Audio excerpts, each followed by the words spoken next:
kon bu ko defee tey suñu leçon dafay doon li nga xam ne mooy al usratu mooy al usra moom mooy famille. boo xoolee am na traduction ci beneen côté bi ngay ñu bindal la fii al usratu mooy la famille mooy famille bi.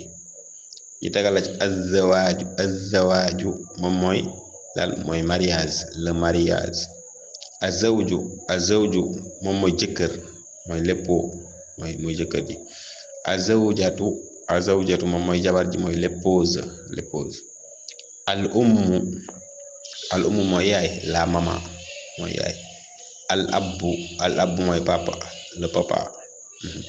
al ibnu moom mooy doom le fils. al bintu mooy doom bu jigéen la fille. al awlaadu mooy ay gone mooy doom yi les enfants mooy xale yi.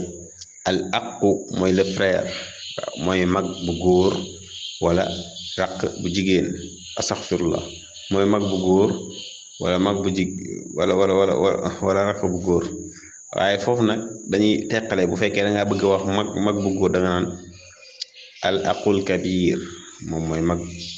boo nee al aqu saghir mooy rakk.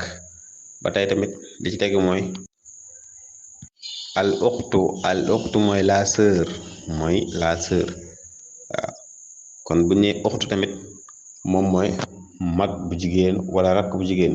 waaye bu ñu ko bëggee teqalee dañ naan al uxtul kubra moom mooy rakk mooy mag bu jigéen.